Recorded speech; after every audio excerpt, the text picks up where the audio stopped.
igual tem feito com os outros, tá? Aí possivelmente vai aparecer aí uma mensagem para vocês autorizarem.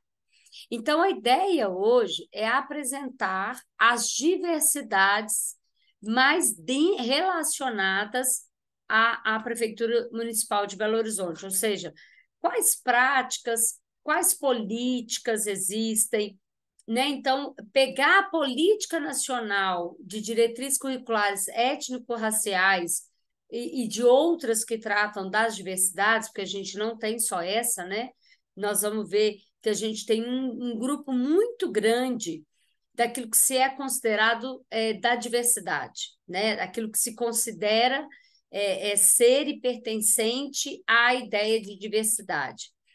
Essa é uma ideia que a antropologia, na verdade, ela desconstrói há muitos anos, porque diverso todo ser humano é. Então, não faz sentido dizer que tem uma população diversa, né? Não faz sentido eu dizer que existe, que eu pertenço a um grupo da diversidade. Todos nós pertencemos a um grupo da diversidade.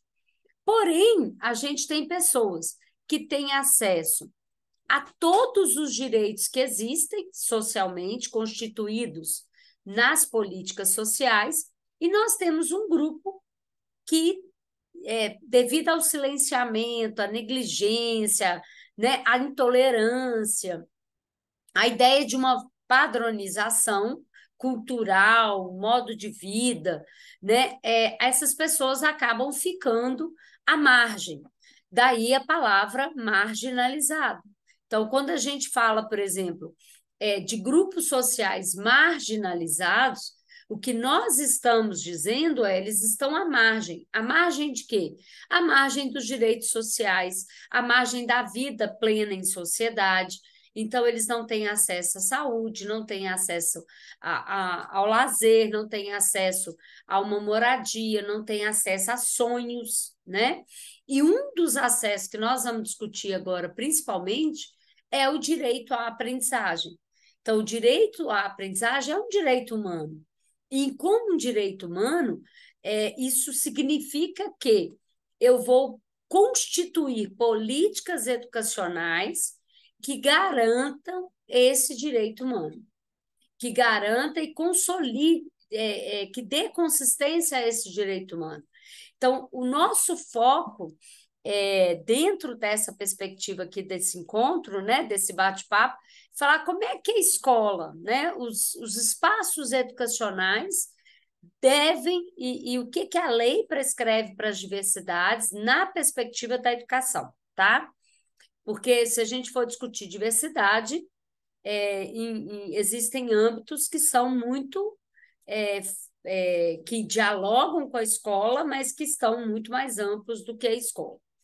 Então, uma das coisas que a gente precisa compreender é que a educação básica no Brasil, né, formada pela educação infantil, pelo ensino fundamental e pelo ensino médio, ela se consolida hoje dentro de finalidades que são muito conhecidas, né, como a finalidade da leitura, da escrita, do acesso aos diferentes conhecimentos, mas hoje eu vou chamar a atenção principalmente a essa finalidade, que é compreender a cidadania como participação social e política, assim como o exercício de direitos e deveres políticos, civis e sociais, adotando no dia a dia atitudes de solidariedade, cooperação, repúdio às injustiças, respeitando o outro e exigindo para si o mesmo respeito.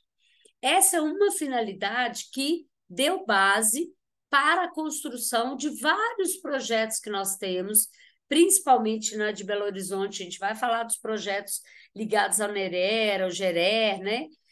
Que são projetos consolidados dentro dessas primeiras leis que garantem a livre expressão, né? Que garante também o direito a viver de modos diferentes, né?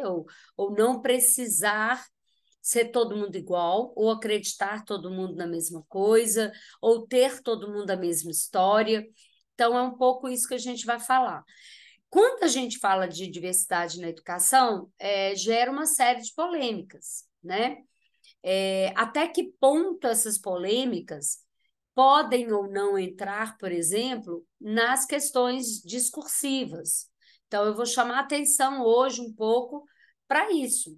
É preciso tomar cuidado na hora, né, se o tema das questões discursivas, de uma das questões discursivas for diversidade, é preciso ter clareza que todo o trabalho da legislação brasileira, desde a Constituição, passando pela Lei de Diretrizes e Bases da Educação, a questão das diretrizes curriculares nacionais, a base nacional, todas elas vão tratar da perspectiva do direito à diversidade, a viver a diversidade, porque a diversidade está na gente, né? Ao nascer, nós nascemos diversos. O problema é que nem sempre as pessoas permitem ou elas incomodam muito, na verdade, né? Não é que elas não é uma questão de permissão, é uma questão de incômodo, né? Muitas pessoas ficam incomodadas com a questão da vida de um modo diferente de vida.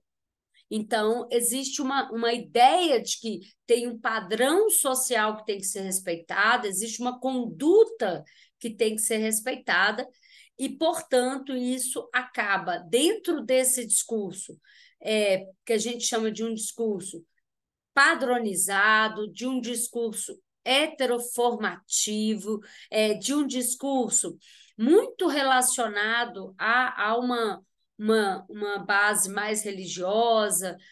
Dentro dessa perspectiva, é preciso tomar muito cuidado ao escrever ou ao responder qualquer questão relacionada à diversidade, trazendo para si os seus valores.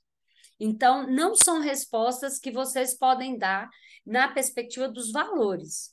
É preciso dar sempre na perspectiva da legalidade, na perspectiva daquilo que se coloca como um parâmetro legal, como um parâmetro de respeito ao ser humano, né? De parâmetro ao respeito a essa viver e poder viver a sua diversidade, porque diversos todos nós somos, porém algumas pessoas são negadas ou silenciadas na vivência do seu modo e às vezes sofrem dentro dos espaços escolares constrangimento, né? Quando a gente pega as crianças de famílias que lidam com que são, né, de matriz africana, como o candomblé, a Umbanda, essas crianças sofrem muito preconceito, né, das próprias crianças ao redor, das outras famílias e muitas vezes de alguns profissionais da escola. Então, isso é completamente fora da perspectiva que está colocada para o Brasil no século XXI. Então, a diversidade religiosa, a diversidade de orientação de gênero ou de afetos, né? Com quais afetos eu vou me relacionar, essa é uma escolha que é pessoal, ela não é coletiva. Porém, eu preciso respeitar na perspectiva, deixa eu só mandar aqui, eu preciso respeitar um pouquinho. Deixa eu mandar aqui para ela, peraí. Realmente eu não sei por que está dando problema lá.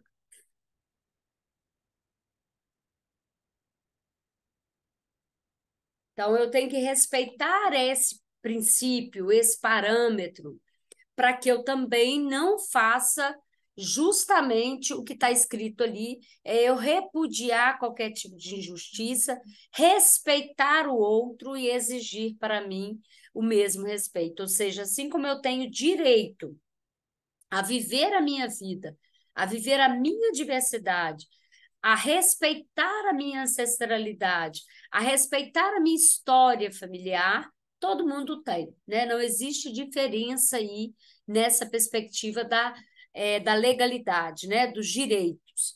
O grande problema são os invisíveis, que eles não chegam nem a serem considerados dentro do espaço escolar. Então, a Constituição Federal nos garante o direito à livre expressão, e aí, cuidado, livre expressão não é livre para falar o que eu quero. né? A ideia da liberdade de expressão é uma ideia em que eu tenho o direito de me expressar, mas com muito cuidado em relação ao outro, né? Então, eu não me expresso, aí eu falo o que eu quero e ninguém manda. Não, eu preciso cuidar, porque se a minha fala, de alguma forma, ofende alguém, discrimina alguém, produz racismo, produz xenofobia, produz homofobia, isso é crime. Então, no Brasil, é crime. Então, eu não tenho o direito de me expressar, a não ser que eu responda criminalmente. Então, a liberdade de expressão é eu tenho direito a viver do modo como eu julgo mais apropriado, desde que eu não fira os direitos legais que existem em relação ao outro. Então, é a diversidade em uma relação ética. Então, o que é a ética? É pensar no bem-estar comum, pensar naquilo que é coletivo. Então, o meu bem-estar, o meu desejo não pode estar acima daquilo que é o bem-estar coletivo. Essa é uma discussão que é muito comum a gente ver em prova do Enem, por exemplo, alunos sendo desclassificados porque produziram uma frase machista, racista, xenofóbica, homofóbica, portanto, é crime, por mais que o texto seja super bem elaborado, a produção de um crime não vai ser validado como uma questão, a questão será desclassificada. Então, principalmente no tema relacionado à diversidade dentro da escola, eu preciso pensar não nos meus valores pessoais, que eles são escolhas pessoais, mas eu preciso pensar na Constituição Federal, na Lei de Diretriz e Base da Educação e nas diretrizes curriculares nacionais, e agora, por fim, na Base Nacional Comum Curricular, que todos esses documentos falam da diversidade como um princípio, né? Então, já que nós somos diversos por natureza, então a nossa biologia ela é diversa, né? Até as crianças que são gêmeos, né? Idênticos, à medida que eles vão crescendo, eles vão se constituindo em dois sujeitos completamente diferentes, né? Às vezes, mesmo que fisicamente lembre um ou outro, mas eles mudam o corte de cabelo, muda a forma, o jeito de vestir, para que isso não fique tão aparente nessa perspectiva da igualdade. Então, ninguém quer ser igual ao outro, né? Então, as diretrizes curriculares, que é um documento muito importante para a consolidação de várias práticas relacionadas à diversidade, ela, no artigo 3, né, no terceiro artigo, vai dizer claramente que as diretrizes curriculares nacionais elas devem evidenciar, ou seja, trazer à tona opções que são políticas, sociais, culturais e educacionais. A função da escola, então, é a construção de um projeto de nação em que todos tenham direito ao exercício da cidadania, à dignidade, à igualdade, na perspectiva da lei, tá? Então, na perspectiva do acesso, é preciso ter igualdade. A liberdade, a pluralidade, a diversidade, o respeito, a justiça social, a solidariedade e a sustentabilidade. Então, eu marquei em vermelho palavras que são chaves, né, que são princípios educativos em que favorecem muito a perspectiva mesmo dessa construção para essa diversidade.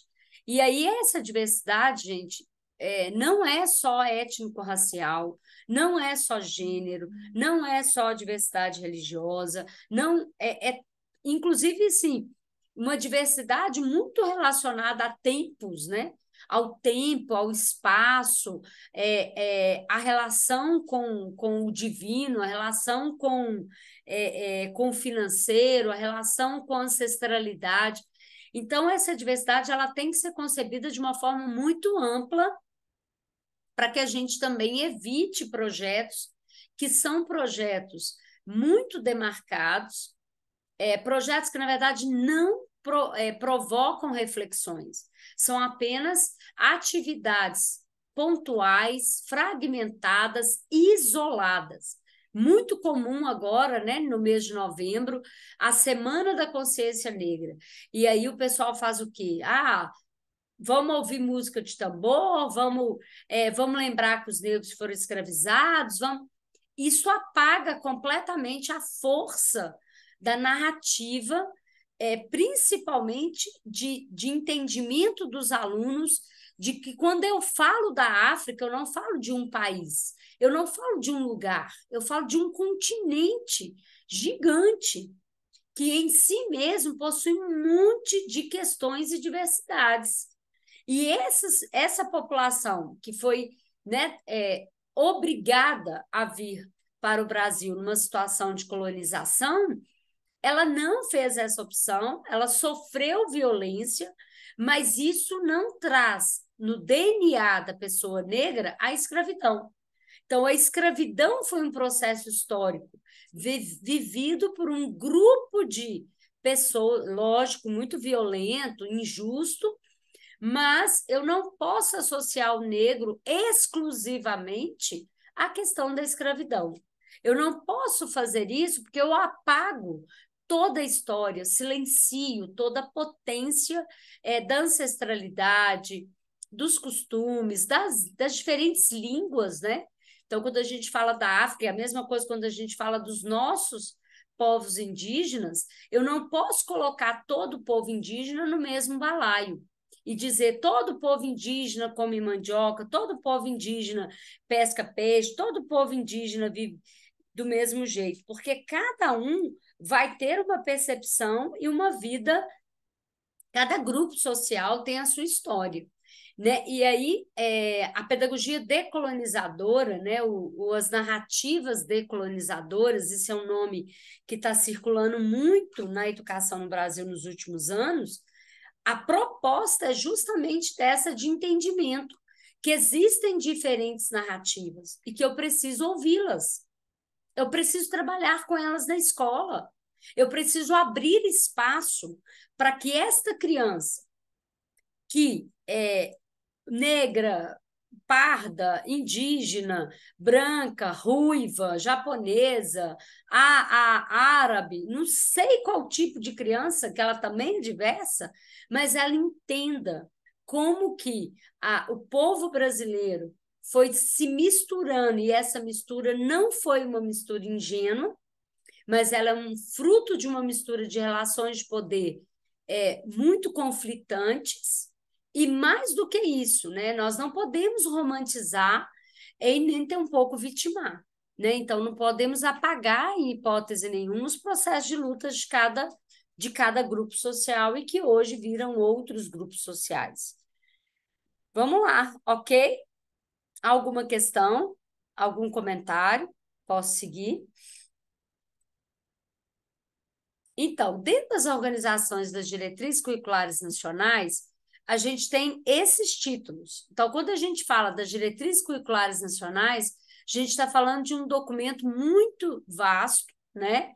Ele teve início em 2010, com a promulgação da educação básica, que tratava da educação infantil, do ensino fundamental e do ensino médio, e depois foram entrando, né? A partir de 2010, foram entrando outras, aí entraram as modalidades que são importantes da gente entender. E a maioria das modalidades, elas estão relacionadas a essa discussão da diversidade. A maioria das modalidades estão relacionadas à ideia de que para que uma determinado grupo social, para que uma determinada comunidade tenha acesso pleno ao conhecimento, ela precisa ter, muitas vezes, uma regulamentação própria de calendário. Ela vai cumprir lá os 200 dias letivos, como todo mundo. Porém, às vezes, para ela, no mês de julho, não é bom ter férias. É bom ter férias no mês de colheita, no caso da pessoa do campo, por exemplo. Às vezes é melhor ter férias ou aquele período do descanso ali ou do feriado para quem trabalha com pesca no momento em que tá havendo a reprodução dos peixes e, portanto, a família não pesca naquele período. Então, é importante que isso esteja alinhado.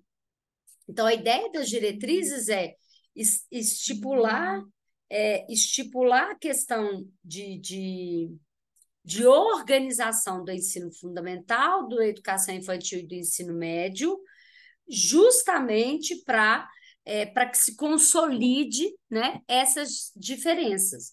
Então, eu não tenho que promover uma educação igual para todos, porque se eu promovo uma educação igual para todos, um currículo igual para todos, uma atividade pedagógica igual para todos, um livro igual para todos, o mesmo material igual para todos. Se eu promovo isso, eu estou excluindo a ideia da diversidade. Então, tem que ser diverso. A única coisa que é para ser igual é o acesso ao direito de aprender.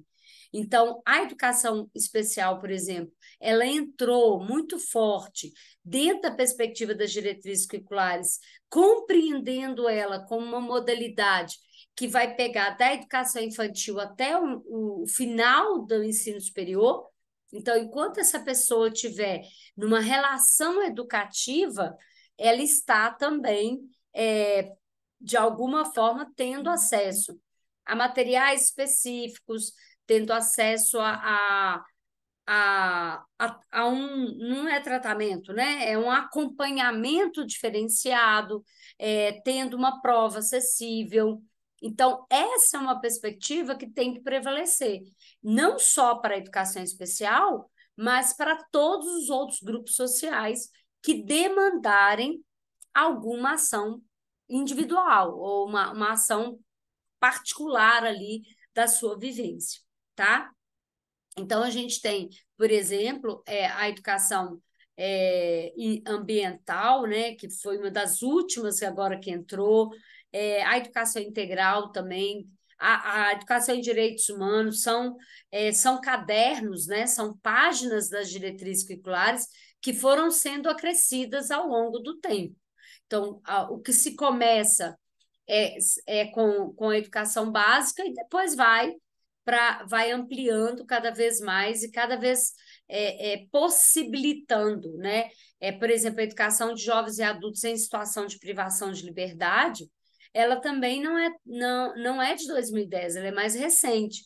Então, à medida que os grupos considerados marginais, né, ou marginalizados, silenciados, negligenciados, começam a reivindicar uma formação, uma perspectiva escolar diferenciada, portanto, um respeito às suas diversidades, ou o seu modo de vida, ou a sua história, os seus instrumentos, o seu modo de aprender. Então, os povos indígenas, eles possuem o direito agora a questão do bilinguismo, né? Ou seja, as duas línguas ali. Então, a criança cujo grupo social tem uma língua própria, ela vai aprender a língua própria dela, e se essa língua própria for uma língua escrita, ela vai se alfabetizar na língua dela e ela aprende língua portuguesa como segunda língua. Então, ela tem acesso à língua portuguesa, mas não de forma prioritária, porque o prioritário, né, dentro da perspectiva do bilinguismo, né? A mesma coisa acontece para as pessoas surdas. Então, as pessoas surdas têm direito a uma formação em Libras, porque este é a língua deles, né? Então, quem trabalha com surdo, quem está na relação de convivência com a pessoa surda, né? Dentro da escola, dentro de fábricas, dentro dos espaços de trabalho, precisa saber Libras, porque o surdo aprender a falar e aprender a ouvir não existe. Ele é surdo, então ele não vai aprender a ouvir, mas ele vai aprender a pessoa ouvinte tem condição de comunicar e aprender Libras para estabelecer uma relação justa de comunicação com a pessoa que utiliza aquela língua. Então, os professores dos grupos sociais indígenas das tribos ou dos próprios grupos, né, ou comunidades indígenas, elas precisam aprender a língua, de preferência que sejam a própria população que ensine, né? Como muitos direitos educacionais foram negados ao longo deste tempo, acaba que muitos indígenas não conseguiram concluir o ensino médio, portanto, não se tornam professores. Então, existe também toda uma construção para que esses grupos indígenas cheguem às universidades e possam fazer opção. E aí a gente vai ter o impacto, por exemplo, nos programas de ação afirmativa, nos programas de cota. Para quê? Para permitir que essa população quilombola, grupos tradicionais, indígenas, cheguem à universidade e, de preferência, escolham as licenciaturas para se tornarem professores um pouco mais próximos da sua comunidade, né? E evitar que professores urbanos, por exemplo, que não têm nenhum tipo de leitura daquela cultura, ele pode até não ter, né? É difícil quando ele quer impor, colonizar aquele grupo, né? Isso aqui não pode de forma nenhuma. A ideia é que os professores sejam do interior dessas comunidades. E caso não tenha, o professor que for para lá, ele tem uma formação direcionada para atender especificamente a realidade da população em que ele está atuando. Ok, gente? Posso seguir? Tranquilo? Então, a escola, né, dentro dessa qualidade social, dentro desse fazer, é preciso estabelecer, então, esse diálogo. Esse diálogo com, se eu sou uma professora que dentro da minha escola tem crianças de comunidade quilombola, eu não posso ignorar a existência delas. E eu também não posso fantasiar a existência delas. Eu preciso estabelecer um diálogo com a comunidade de onde veio essa criança, assim como todas as outras, mas tentando construir com ela, ouvindo as narrativas que vêm da comunidade dela e fazendo com que ela também, numa situação de interação com as demais comunidades, ela consiga entender que o modo de vida dela é diferente, mas o modo de vida dos outros também é diferente. E que ela não se sinta diferenciada sozinha, né? Nessa perspectiva de que eu me lembro de ouvir muita gente falando assim: eu não sei se é bom esse discurso da diversidade, porque transforma a gente em alguma coisa que parece um ET, né? Então, eu me lembro bem quando a gente começou a discussão de educação especial no Brasil, lá no final dos anos 90, e aí muita gente tratava as crianças no nome do transtorno, né? Então, pega aquele menino lá, chama aquele síndrome de Down para mim. E ninguém se cuidava, se preocupava de aprender o nome dele. Então, existia, inclusive, uma prática que é muito ruim nessa perspectiva, que é contrária, inclusive, à perspectiva da diversidade, que eu vou apresentar aquela criança, mas o seu transtorno vem primeiro. Então, ao invés de eu falar, olha, pessoal, hoje acabou de chegar o JP. O JP está chegando hoje pela primeira vez na escola. Vamos ajudá-lo, né? Vamos ajudar a interagir, vamos ajudar a entender o recreio. Ajude ele, mostrar para ele onde que é a biblioteca, onde que é o banheiro, onde que é a rampa, onde. Então, vocês vão hoje serem parceiros do JP aqui para que ele possa deslocar e interagir com a escola até ele acostumar, como eu faria com qualquer criança. Agora, as pessoas que acham que trabalham numa perspectiva de inclusão que não é essa, né, da decolonização, como que elas fazem? E elas fazem isso com a melhor das intenções, né? Elas começam e falam: olha, gente, esse é um coleguinha, ele é especial, tá, gente? Vocês têm que cuidar muito bem dele, porque ele é muito especial. Ele tem uma doença, né? E aí fala que é uma doença a síndrome de Down. Aí fala que é uma doença, o TEA. Aí chama de doença uma paralisia cerebral. Né? Então, a condição física, a condição intelectual é colocada à frente desse sujeito. Essa é completamente contrária à perspectiva colocada das diretrizes curriculares nacionais, é completamente contrária à proposta pedagógica para o respeito à diversidade. Então, é viver a diversidade intensamente. Então, essa é uma perspectiva que precisa ser compreendida por todo mundo. Eu não destaco aquilo que gera isso que a gente chama de uma condição educativa diferenciada.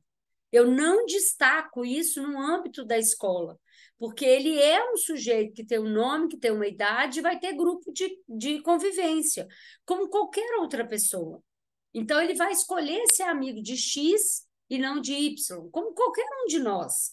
Então, essa perspectiva também de que alguns sujeitos são especiais e que eu preciso cuidar dele, não, também não é essa a perspectiva da educação.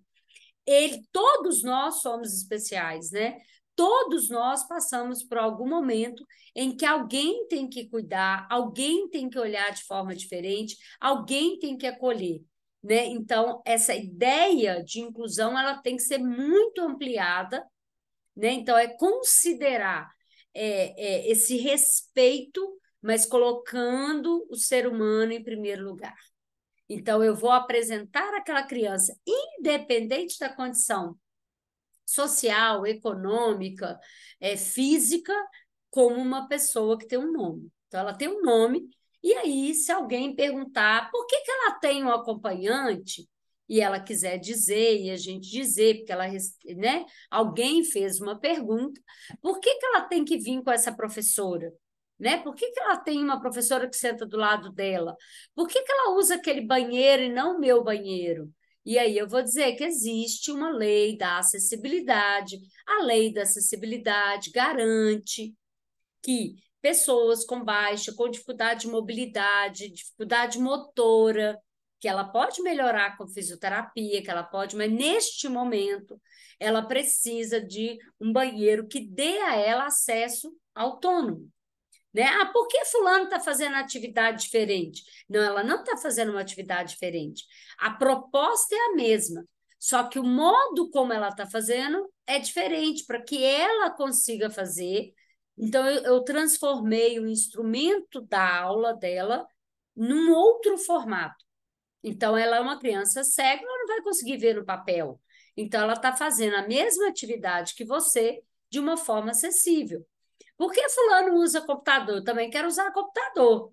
Então, eu estou repetindo falas das crianças, que elas questionam, mas elas questionam não porque elas não compreendem. Elas acham que isso é privilégio. Né? O meu colega está usando computador, eu também quero usar. Que delícia usar computador. Aí eu tenho que explicar, olha, ela tem dificuldade de registro, né? A mão dela ainda não está preparada para o registro, diferente de você que está preparado.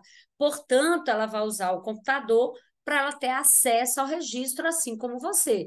Então, ela não está jogando no computador, ela está tornando acessível a questão do registro, tá? Ok, gente?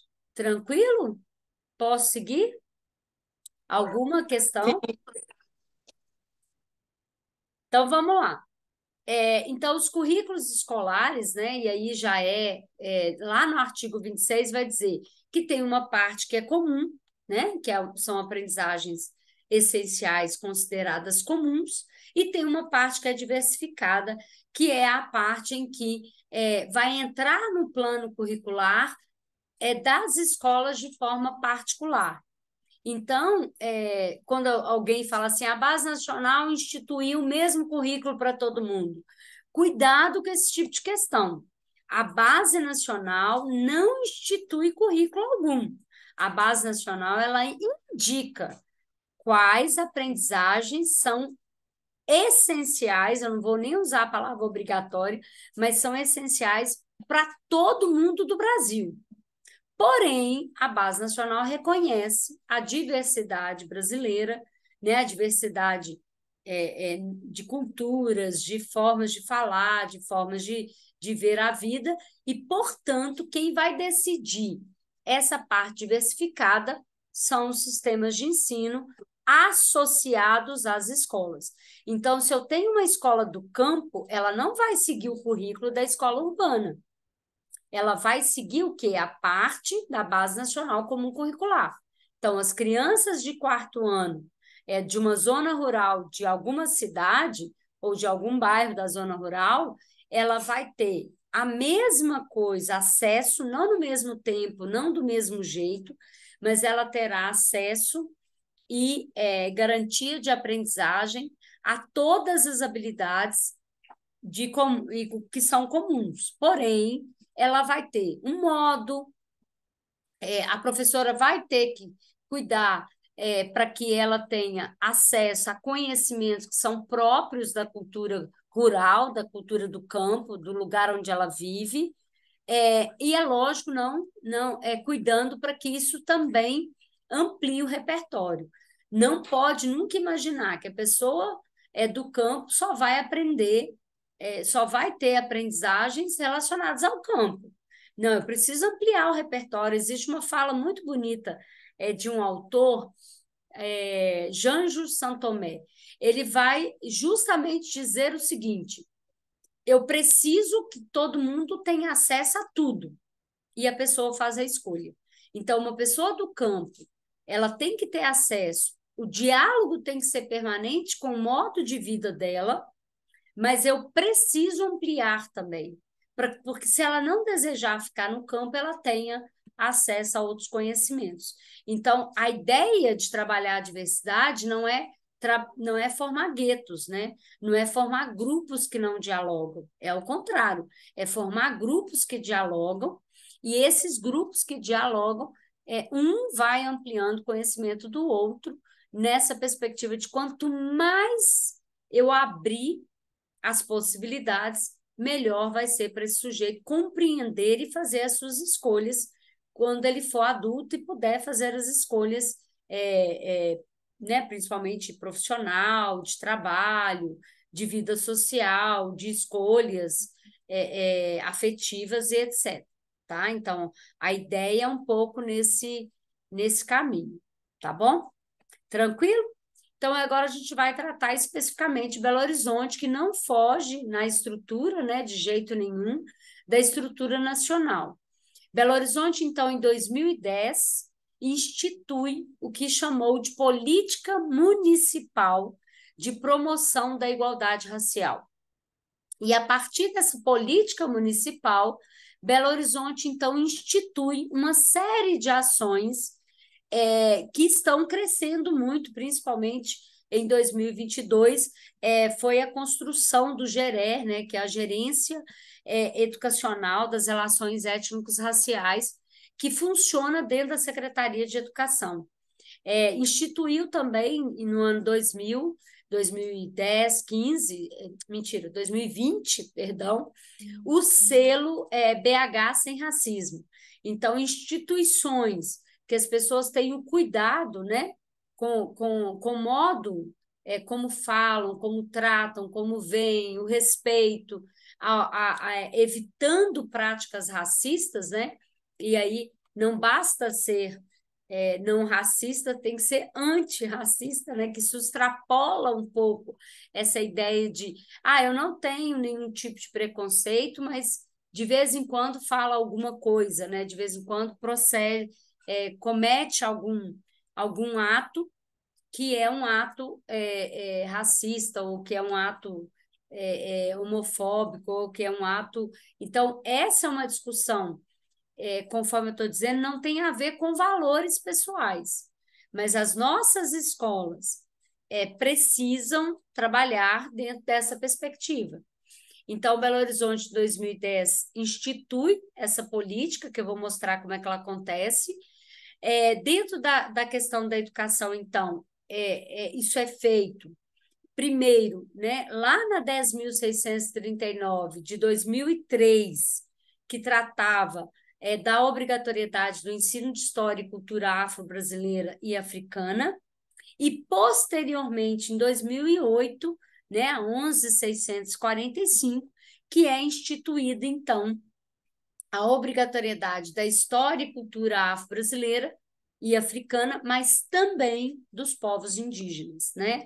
Ou daquilo que a gente chama de povos tradicionais, os povos da terra, né? Os nativos naturais dessa terra são os indígenas. Então, essa é uma história que vai crescendo muito e que nenhum livro didático atualmente será aprovado se não for seguir essas diretrizes, né? Nenhum livro será aprovado se não respeitar a diversidade que ele atende. Então, a população do campo, por exemplo, pode usar o mesmo livro didático do urbano, porém, a deles terá algumas adaptações. Adaptações não, agora a palavra mais correta é práticas acessíveis, né? Então, não é adaptação curricular, é currículo acessível. E aí tem que tomar muito cuidado com aquilo que eu falei. Isso não significa que é negado a eles outros conhecimentos até que eles possam também escolher. Dentro de Belo Horizonte também tem o Plano Municipal de Educação, né, que aliada à promoção da igualdade e que traz algumas normas, tá? Então, a Secretaria Municipal de Educação promove a formação continuada. Então, existe o que eles chamam de NERER, que é um núcleo de estudo permanente, que atua com as escolas, que atua com formação de professor, que de vez em quando promove evento. Então, eventos que são voltados para o profissional da educação, mas alguns eventos também que são voltados para as comunidades. Então, teve um, não sei se chama campeonato, tá, gente? Me falta a base cultural para falar do slam, né, que é a poesia falada de rua, nas periferias há uns 3 meses atrás, e que o Nereira, nesse núcleo, ele que se foi formando esses grupos, essas comissões. Então, é muito ligado também a esses movimentos que já acontecem nas comunidades.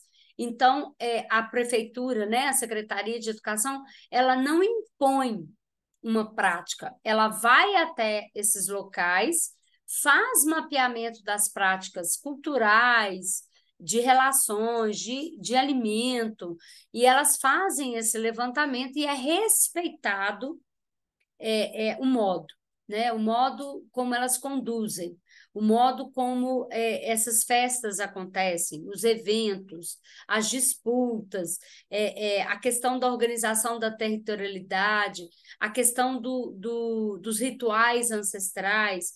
Então, em nenhum momento Belo Horizonte propõe uma ação que seja coletiva igual para todo mundo de Belo Horizonte, até porque ia ferir diretamente a perspectiva da diversidade. Então, os grupos ouvem as lideranças, os grupos ouvem as associações comunitárias e ali, aquela escola, naquela região, vai ter aquela prática, mas às vezes a escola de uma outra região não terá. Tá? Então, é preciso entender que a discussão da diversidade não dá para ter um plano único, de ação única. Você vai ter uma política que garanta o acesso, que garanta que essas políticas aconteçam, a questão do orçamento, a questão das pessoas envolvidas, né? Então, é preciso pagar profissionais, é preciso pagar pesquisadores, é preciso fazer convênio com as universidades para a expansão desse diálogo, né? É preciso produzir material, né? Fazer uma publicação para que isso chegue de alguma forma para todo mundo, mas em hipótese nenhuma como uma padronização de ação, tá? Então, isso é importante que eu diga, porque nas provas muitas vezes aparece com essa ideia, conforme eu disse, essa ideia ingênua, né? De que a prefeitura tem obrigação de construir um plano único. Se ela construir um plano único, ela está ferindo o caráter da diversidade, porque está ferindo o princípio de equidade. Não é igual, porque cada uma demanda, cada um tem uma história, cada um tem uma ancestralidade, cada um tem rituais que têm que ser respeitados, tá? Ok? Tranquilo até aqui? E aqui eu só coloquei para vocês entenderem o que é GERER, né? Que é a Gerência das Relações Étnico-Raciais, que está lá vinculada à Secretaria Municipal de Educação de Belo Horizonte. A função dela é monitorar os resultados da política que são implementadas dentro de cada território, de cada comunidade, coordenar grupos de estudo, né, principalmente os grupos de estudo de ações afirmativas que acontecem na UFMG, que tem uma ligação direta com o GERER e com o NERER. Daqui a pouco vocês vão entender essas siglas, né?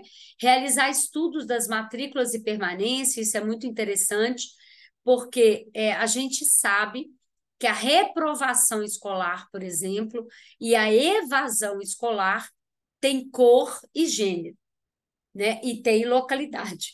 Então, o reprovado na escola, ele é preto, pobre, periférico e menino, né? Então, ele é ligado a essas quatro questões por uma série de aspectos culturais. Os meninos reprovam mais do que as meninas, por uma série de questões culturais muito ligada a gênero, ligada à territorialidade, ligada à violência, ligada a uma série de coisas. Os meninos reprovam, os meninos pretos mais do que os meninos brancos, né? Os meninos periféricos mais do que os meninos de região central, né? Os meninos periféricos, de comunidades mais distantes são os que mais evadem. Então, quando a gente faz uma análise, por exemplo, dos adolescentes que não querem mais ir à escola, muita coisa eles dizem que do caminho da escola, da casa, da comunidade até a escola, eles são revistados muitas vezes, eles sofrem constrangimento no ônibus. Então, isto é uma realidade ligada ao racismo estrutural e que a gente precisa, dentro dessa perspectiva de controle dessa matrícula, de controle dessa reprovação, de controle da evasão escolar, tentar combater aquilo que a gente, né, que é denominado o racismo estrutural. Então, a discussão que a gente faz mas aquele menino é bagunceiro mesmo, aquele menino, tá, aquela criança em particular, mas existe todo um, eu não posso vê-lo de forma isolada do contexto, né? Então, mesmo que eu diga, não, mas eu não estou reprovando ele só porque ele é negro, nem olhei isso, realmente ele não faz atividade, realmente ele não veio à aula, realmente ele agride, realmente ele é indisciplinado, mas a discussão é qual é o contexto dele, né? E aí essa decisão de reprovar ou não tem que ser uma leitura que trabalha com a questão étnico-racial, que trabalha com a questão de gênero, que trabalha com a questão de territorialidade, que trabalha com a questão de materialidade, quem é a família dele, onde que está inserida, né? E cuidado também na prova. Não existe família desestruturada. Nessa perspectiva da diversidade, toda família possui uma estrutura. Esta estrutura, né, familiar, dentro dessa estrutura, eu posso ter a negligência parental. E eu tenho negligência parental não é só quando a criança é cuidada pela avó. Eu tenho negligência parental em casais nucleares, né? Pai, mãe, filhos. E aí eu tenho um pai extremamente violento dentro da estrutura pai, mãe e filhos, né? Assim como eu tenho padrastos, irmãos, pais, né? Que violentam as crianças também, que as obrigam a fazer vendas ilegais, a fazer a parte. Então, isso é uma realidade, não só de Belo Horizonte, mas também de Belo Horizonte, e que é preciso olhar quais são os números, e numa perspectiva que não é desse indivíduo separado, é desse indivíduo em relação ao seu contexto, ao contexto de diferentes direitos que foram negados a ele desde a sua infância, né? De direitos, por exemplo, em que ele ele é diferente do outro que mora em determinados lugares, tem uma pele clara, que vai andar pela rua tranquilamente. O jovem negro da periferia, ele não anda pela rua tranquilamente, porque ele é abordado o tempo todo, né? As pessoas olham com desconfiança o tempo todo. Então, essa é uma questão que a gente precisa dialogar para além dessas historinhas da escravidão, do indígena passivo, do indígena que aceitou amigavelmente negociar com os portugueses, que os portugueses chegaram no Brasil por causa de um erro geográfico, né? Então, a gente precisa sair desse discurso colonizador falso que traz apenas uma única narrativa, que é a narrativa dos europeus. Então, eu preciso contar a história, por exemplo, de Minas Gerais e dizer Minas Gerais existia aqui há mais de 20 mil anos. Existem indícios lá no Parque do Sumidouro, né, no Parque do Peter Lund, indícios claríssimos de uma grande comunidade que existia ali onde é hoje Lagoa Santa, e, portanto, lá existe um sítio arqueológico muito importante para Minas Gerais, e que eu não posso silenciar mais essa história, de que antes da chegada dos bandeirantes, antes da descoberta não, né? Do encontro e da venda e da colonização do ouro, antes disso eu tinha uma grande população de indígenas de diferentes etnias, com diferentes línguas, que se relacionavam de forma passiva, mas muitos se relacionavam também, era como guerra, né? Então existia nesse interior desse território muitas guerras entre grupos indígenas, tá? Principalmente pela questão de posses de água, de regiões, né? Então, leia Ayrton Krenak, leiam os autores indígenas mineiros, para que isso também amplie o repertório. Assim como nós temos populações quilombolas que, num processo de fuga ou no processo de ao ser dado a alforria, eles vão para territórios que não tinham nenhum tipo de habitação, porque eles não tinham dinheiro para comprar. Então, eles iam para os interiores e lá eles começavam a montar as suas famílias, porque lá ninguém ia reivindicar aquela terra, né? Então, aí, hoje, eles têm direito de posse enquanto comunidades quilombolas. Então, a ideia de quilombola, por exemplo, está muito claro nas diretrizes curriculares nacionais, não é só a perspectiva dos negros que fugiam, né, que lutavam contra a escravidão, mas é principalmente de um grande grupo de população que, ao ser assim que acabou o contexto da escravidão, não tinham como viver nas cidades, né? Ou eles iam para os morros, como aconteceu no Rio de Janeiro. No caso de Minas, a maioria preferiu procurar interiores e lá ia estender as suas terras, estender a sua comunidade e, portanto, formando o que hoje a gente chama de território quilombola.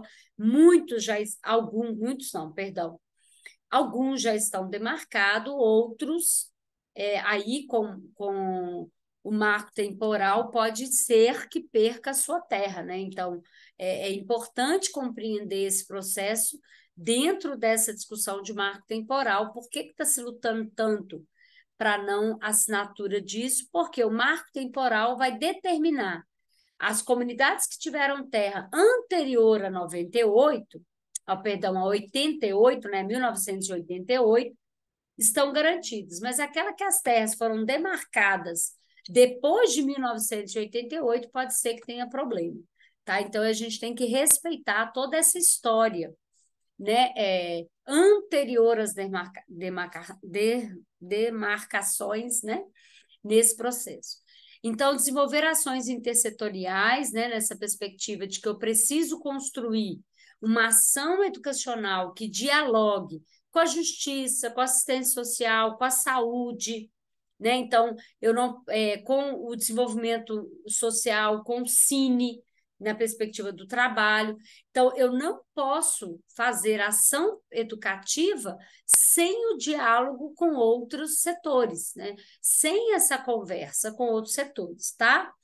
E principalmente monitorar e avaliar projetos políticos, pedagógicos que podem ser amplamente replicados, né?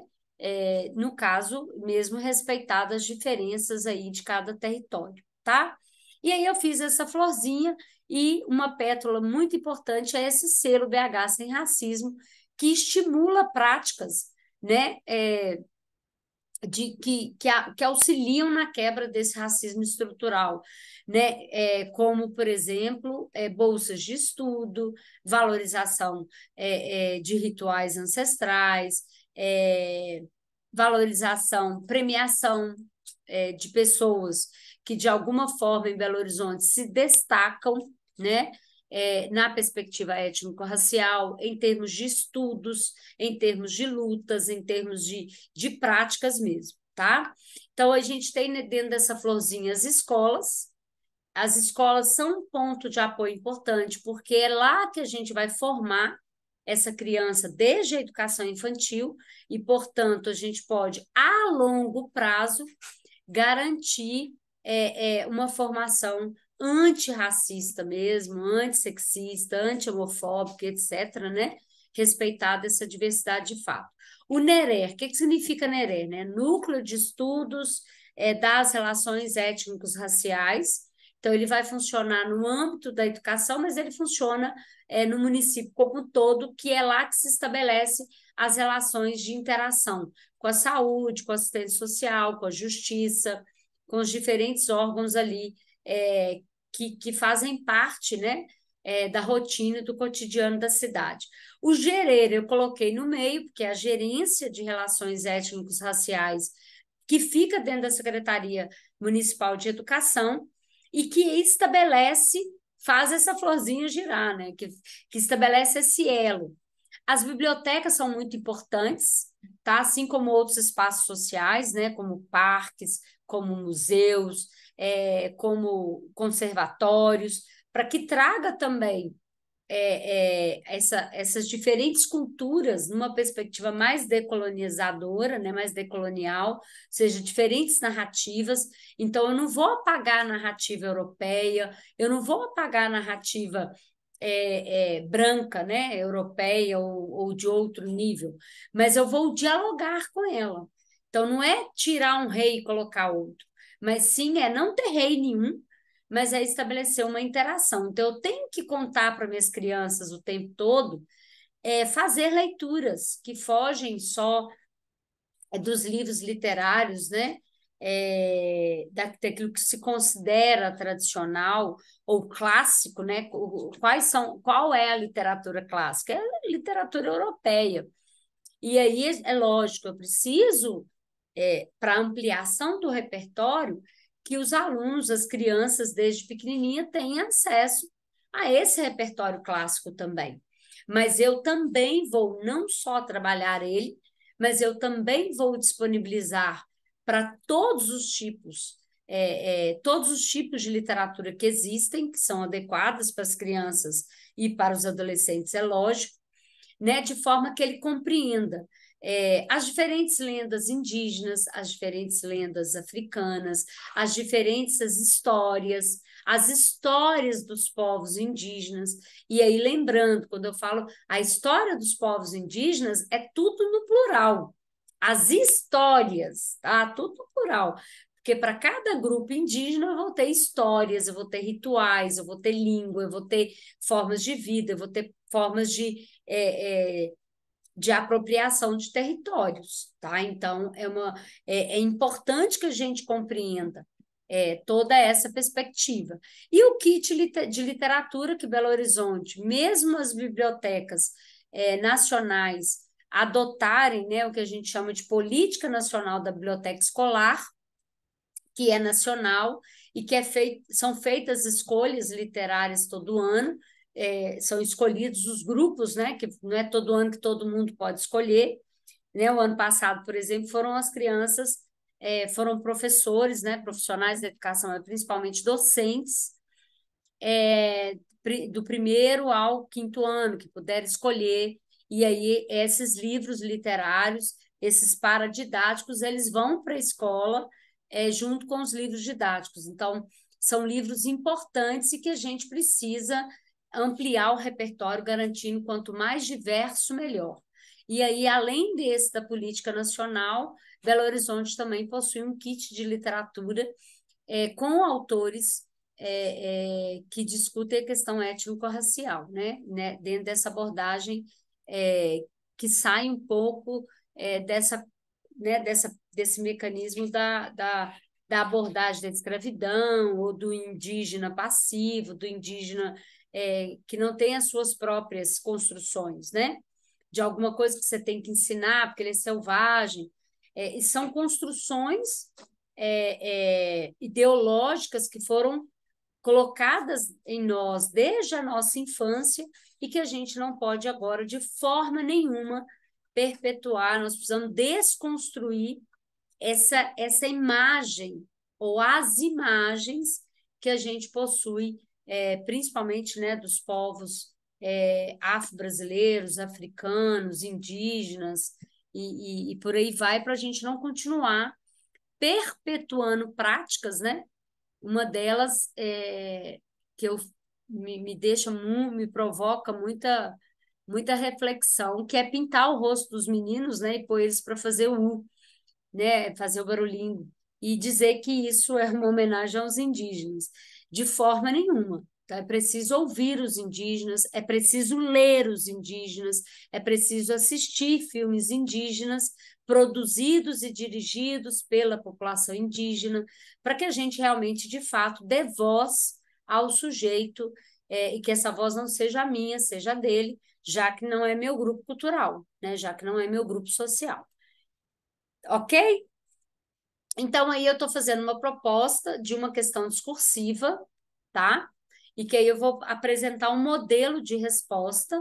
Então, a ideia da questão discursiva que os movimentos literários da atualidade atribuem valor a um grande número de grupos sociais e suas histórias antes silenciados, né? Então, antes silenciadas as histórias.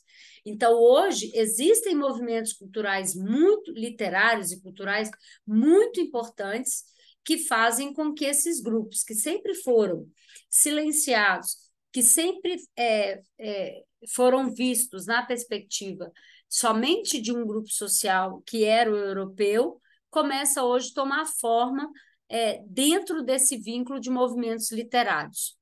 Então, considerando a literatura infanto-juvenil articulada aos estudos sobre as diversidades humanas, disserte. Então, quando você for fazer questão discursiva na prova, circule a ordem, circule o verbo condutor. Então, aqui, ele está pedindo para dissertar. Dissertar é apresentar uma tese em uma introdução, desenvolvimento, conclusão. 3 parágrafos. Esses 3 parágrafos em 15 linhas. Então, você tem que respeitar, né? Então, esses 3 parágrafos têm que ser objetivos. Então, o primeiro parágrafo, no máximo 3 linhas, de forma bem objetiva, você vai dizer qual que é a sua tese em relação à literatura infanto-juvenil na articulação com a diversidade. E aí, ele está trazendo um outro ponto que você tem que discutir no texto, além da literatura infanto-juvenil e a relação com a diversidade, você também vai precisar discutir o quê? A função das bibliotecas dentro dessa articulação aí, né? Então, como é que as bibliotecas podem ajudar, auxiliar na construção dessa ideia da diversidade, né? Dessa ampliação deste repertório, tá? Então, eu vou mostrar o modelo de resposta, não é o único, tá? Então, a gente está aqui trabalhando na ideia de que não é o único, mas é o modelo possível, tá? Para que vocês, quem necessitar de um modelo de como é que escreve e tal, pode seguir como roteiro. Primeira coisa, o primeiro parágrafo, evite frases de efeito em qualquer parte do texto, tá, gente? O que são frases de efeito? Há milhares de anos, ai, desde os primórdios humanos. Evitem esse tipo de frase e comecem sempre pelo enunciado.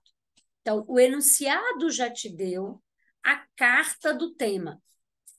O tema são os movimentos literários relacionados com a diversidade humana. Então, é isto que eu vou apresentar na minha introdução. E aí, eu começo sempre com frases objetivas, né? Com frases substantivas objetivas. E aí, evita mesmo, de acordo com... Primeiro que a gente não começa texto jamais com de acordo, e nem com segundo, e nem com as mídias trazem, não façam isso, porque tudo que você colocar em termos de algum dado, de alguma informação, você tem que explicar de onde você está tirando. Então, evite isso, evite esses dados muito, né, que circulam como domínio público, mas não são domínio público, e fale de coisas. No caso da questão discursiva, ele vai analisar, além da sua capacidade de escrita, né, ele vai analisar também sua capacidade conceitual. Vai analisar o que você sabe e até que ponto você estabeleceu essa relação de forma adequada. Então, os movimentos literários da atualidade, principalmente relacionados às populações negras, indígenas, periféricas, entre outras. E aí, sempre quando tiver muita coisa, cita sempre 3, para não gastar muito espaço, e não usa a palavra etc., tá? Use entre outras. São importantes para a efetivação dos comportamentos antirracistas e antissexistas na sociedade brasileira. Porém, há que relacioná-los a políticas educacionais que garantam o acesso desses livros a todos. Então, aqui, qual é a tese colocada? A tese colocada é que, de fato, os movimentos literários podem ajudar na construção de conhecimentos e de uma nova formação humana, de uma nova formação de sociedade, em que as pessoas deixem de ser, né, que o racismo estrutural deixe de existir, que é o sonho de consumo, que ações machistas, que ações sexistas sejam cada vez menores, né, e não diferente do que a gente vem percebendo, que está aumentando o significativo, cada vez elas sejam menores, tá? Agora, não basta só os livros, eu preciso que as pessoas acessem. E os livros no Brasil são muito caros, né?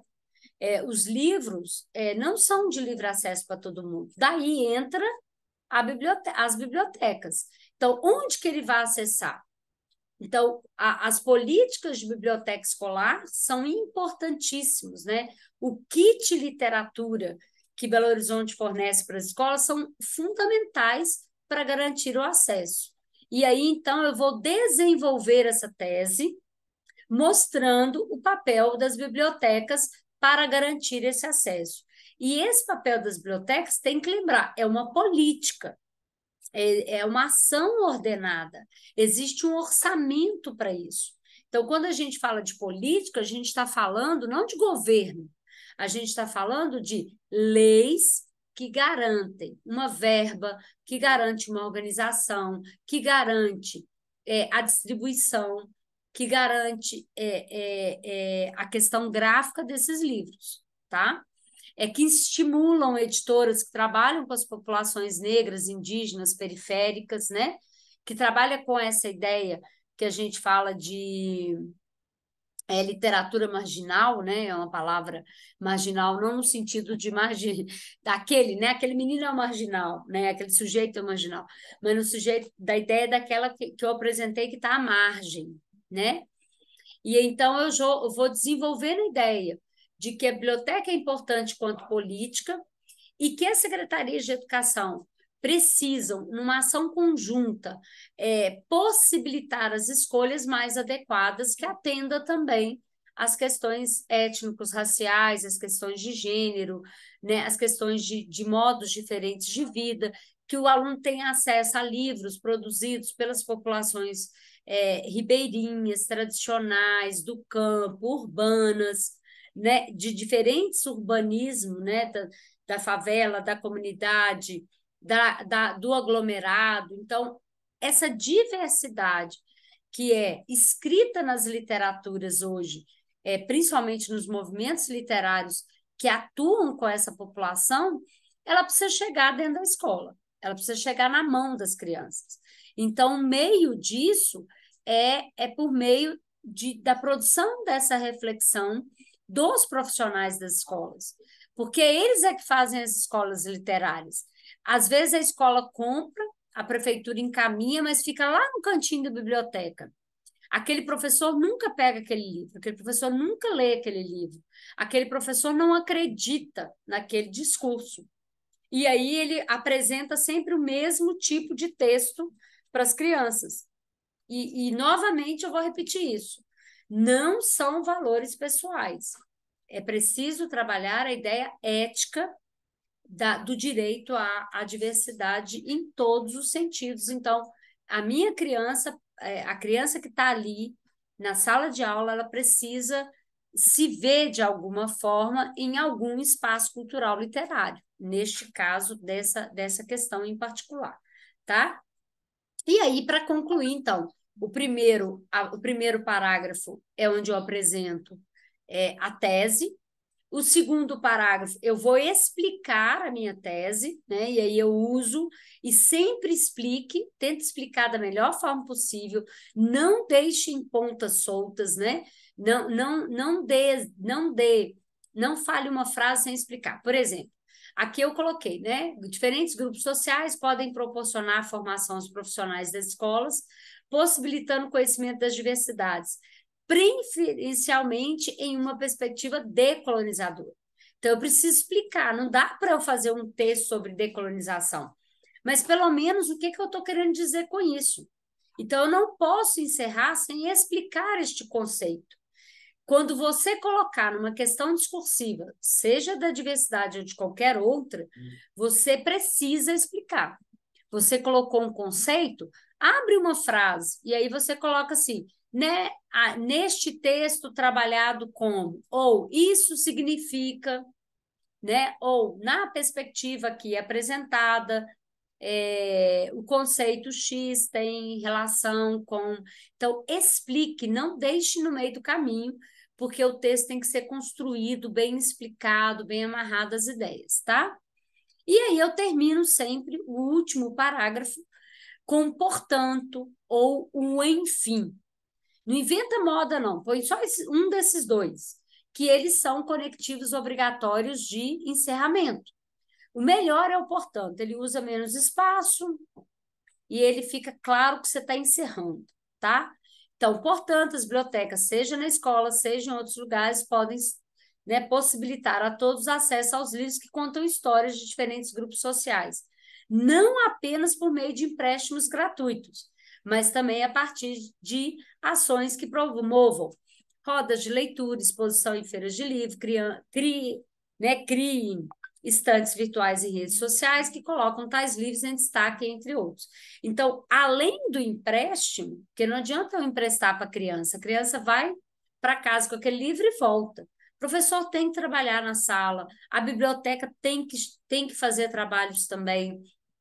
A comunidade, de forma geral, pode proporcionar o acesso às escolhas pessoais ali das crianças por meio de feiras, exposições, troca de livros, né? As redes sociais podem ser usadas, as redes sociais das escolas podem ser usadas para indicação literária toda semana.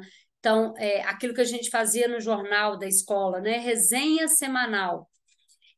Aí a gente pode usar agora pelo Instagram da escola, pelo Facebook, pelos grupos de WhatsApp.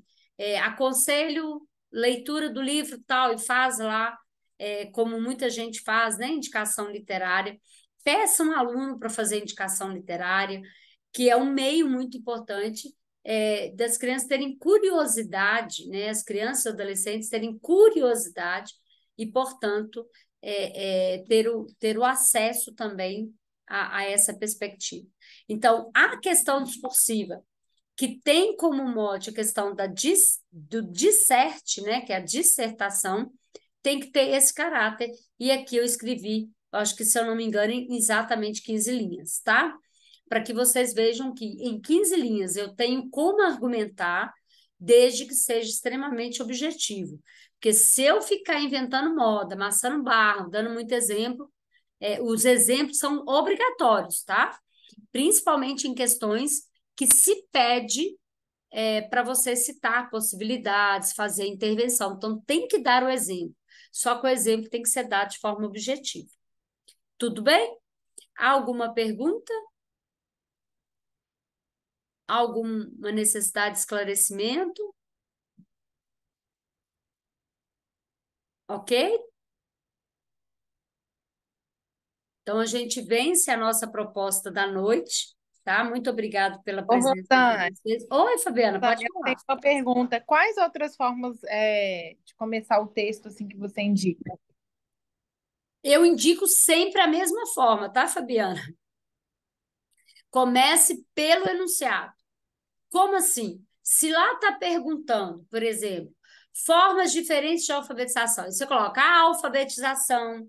Se lá está perguntando sobre a participação da família na escola, né, alguma questão desse tipo, você vai começar a participação da família na escola. Então, o tema é que puxa a primeira frase. Não tem erro. Não invente moda, não vá assim nos primórdios, há 1000 anos, não façam isso. Que pode ficar um texto muito bom, mas você vai fazer o quê? Você vai perder a objetividade. Então, Verdade. então o texto, primeiro que você tem 15 e tem questões na FGV que são 10. Então, é importante que vocês tragam a objetividade para o texto, e uma forma disso é uma forma disso é você trazer o enunciado de cara ali para a primeira frase, tá? É lógico que você não vai repetir o enunciado, mas você vai pegar o tema e começar pelo tema. Sempre começa pelo tema central, que aí você vai Sim. desenvolver a ideia de uma forma melhor, tá? Tá bom, obrigada, Rosane. De nada. Tem aqui uma pergunta, algumas questões são em tópico que você precisa responder. Então, as questões em tópico, você elabora um texto, só que ele não tem obrigatoriedade de ter introdução, desenvolvimento e conclusão, porque não é uma dissertação. Então, lá está pedindo, por exemplo, no primeiro tópico, que você classifique ou identifique alguma coisa. E no segundo tópico, ele está pedindo para você criar uma atividade em cima daquela situação. Um exemplo, isso aparece muito lá na FGV. Então, você vai começar dizendo a situação apresentada. Então, você tem que retomar o enunciado sempre, né? A situação apresentada ou a criança citada no enunciado. Essa é a forma como você começa. E aí você responde a questão 1, claramente puxando o texto, e depois o outro segundo parágrafo vai ser a resposta 2, mas sempre ligando uma coisa na outra. Não pode, de forma nenhuma, ser duas respostas separadas. É uma produção de um texto em que as duas respostas aparecem articuladas. Entendeu? Então, aí você tem que fazer esse casamento com conectivos do tipo nesse sentido, nessa perspectiva, desta forma, recomenda-se o uso de tal prática, porque é tal e tal prática, então tem que explicar, não é só para citar, você precisa explicar, tá bom? Tranquilo? Ótimo, gente. Muito obrigado pela participação de vocês. Um abraço. Até então, assim, eu acho que para começar, é muito. Não sei se você tem acesso a alguma biblioteca, mas existe um grande conjunto de livros, né? Cabelo de Lelê, tem um a Rapunzel, ela tem um nome diferente que eu nunca guardo. As lendas indígenas, né? Os contos indígenas. Então, as bibliotecas das escolas estão recheadas desse material, que são lindos, graficamente eles são maravilhosos e que chamam a atenção das crianças, né? E que você pode começar a ler. Agora, lê a Ayrton Krenak, né, o Amanhã Não Está à Venda, que ajuda a gente a entender o futuro, a questão que ele discute, né, a pedagogia por uma pedagogia feminista, né, de Janira. Então, tem vários textos que agora, em novembro, é, começa a aparecer, né? Então, começa a anotar, vai fazendo uma listinha ali, e aí, quando você tiver a oportunidade, vai fazendo essa leitura que ajuda a ampliar esse repertório também. Tá bom?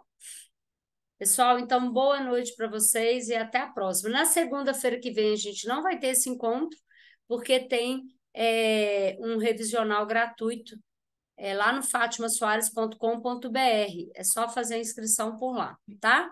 Então, tudo junto, fatimasoares.com.br. Tá legal? Então, no revisional, eu vou trabalhar com alfabetização e letramento, que vai ser na segunda-feira, dia 20, o meu encontro. Tá bom? Um abraço para vocês, então. Valeu. Muito obrigada.